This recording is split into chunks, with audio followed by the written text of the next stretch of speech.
Yeah, and that's good. That's good. Okay. So do it. Take. All right. Hey, rock and roll, bro.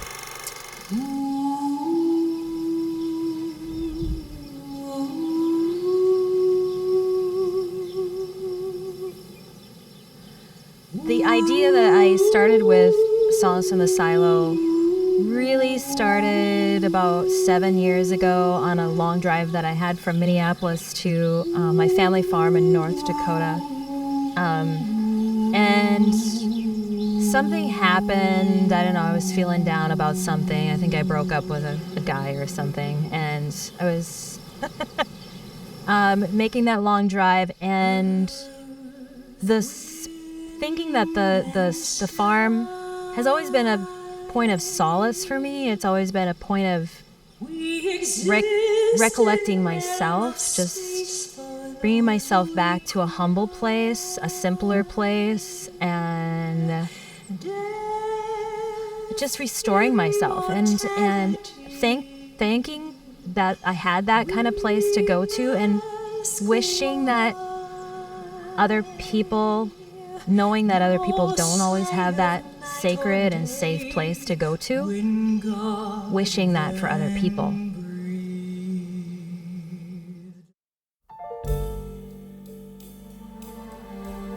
I wanted an album. I knew I wanted to do an album a long time ago, 10, 15 years ago, but I just didn't know what to do. I didn't want to just throw a bunch of songs on an album together, and I wanted it to have meaning, to have some direction, because I love theater, I love musicals and storytelling, and I think people can connect more with that if they have that storyline to hold on to and connect to. Childhood memories live inside me. Childhood reveries.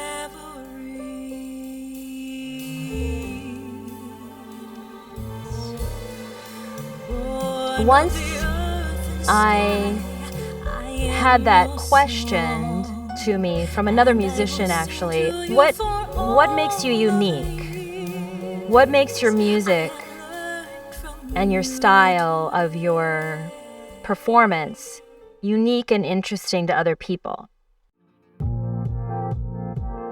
When I was making that drive, I was like, that's it. That's the story I want. I want it to be about this place that I came from, where I started my first musical journey. 57 Chevy, 15 years old, knowing I was ready to kiss someone.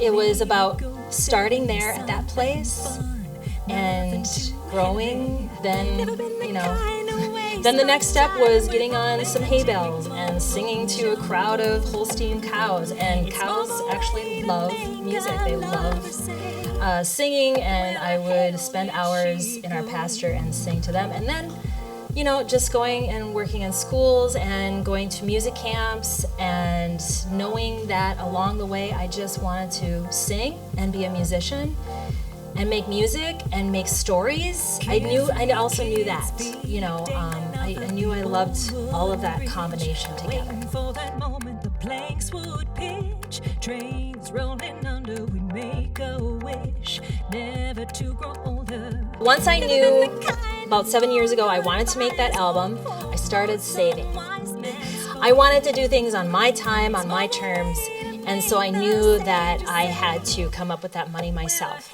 And I wanted to come up with an album that wasn't just second rate. Like I wanted a good, solid, beautiful product. So I started saving. Those who came before us on this land left their love in stone. 3 years later, in 2019, I went to go see a colleague of mine, Richie Cole, who was a great jazz bebop saxophone, alto sax player. And I was really connected with Richie because through my work with Five by Design, the vocal quintet that I toured with for 7 years, but really worked with since 2005, really. We've been together up until recent, and singing together. So through my work with Five by Design, I met Richie through a Phil Mattson reunion concert. Five by Design sang on that concert. Richie was in the wings, and we sang our set, and we came off, and Richie said, hey, you cats are awesome. I want to work with you kids.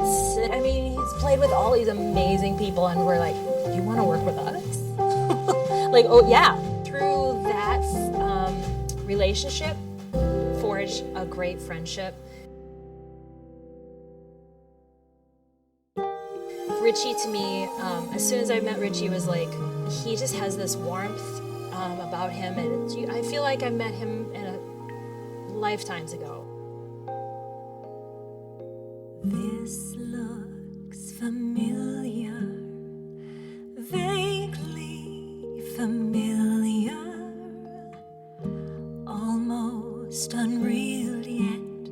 It's too soon to feel yet. He helped me through some rough times. I helped him through some rough times personally, and so you get those very close relationships, and so I knew that I wanted to include him on the album making process because also he was one of my biggest supporters, and every time we talked, Sher, you gotta do an album, you gotta record, and he would send me these handwritten charts in the mail.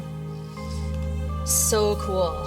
And he wrote a song called Sheridan's Theme, and it said lyrics to come, and it was very cool to get these gifts from this artist.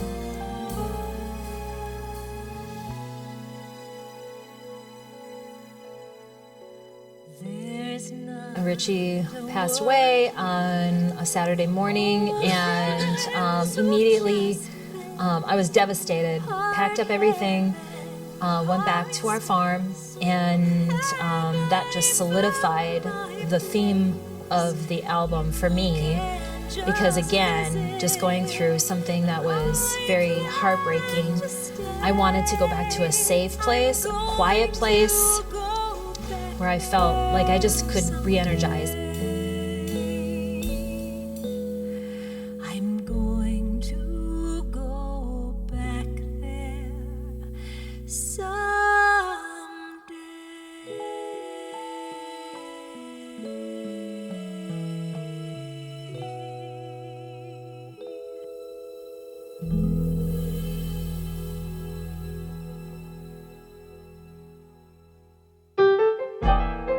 It took me a while to get over Richie's death and figuring out what I wanted to do next.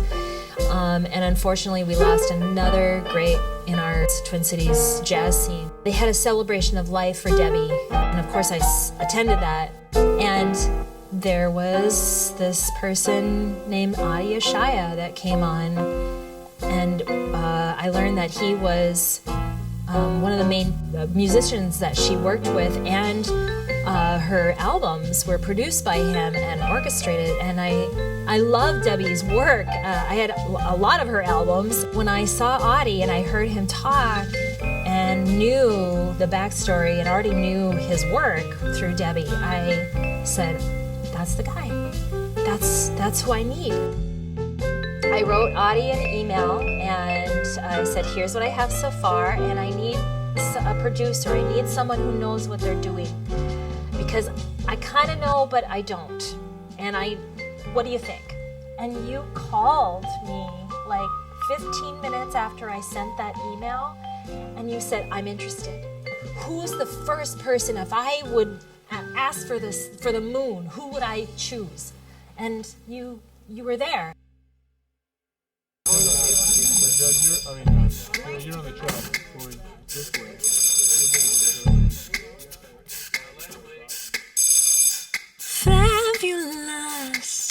You look so fabulous, oh fabulous. You look so fabulous.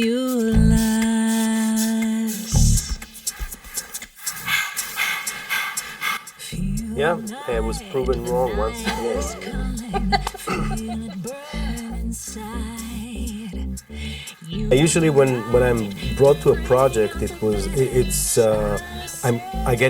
get called as the arranger, and a lot of times will become the producer by default. And here you have everything ready, and I didn't really know how I fit in this whole thing. The one thing I knew is that you want to have some kind of theme. You want to follow some kind of sound, and I thought maybe my role is to get you in line and try to figure out how we focus on one particular kind of sound and message.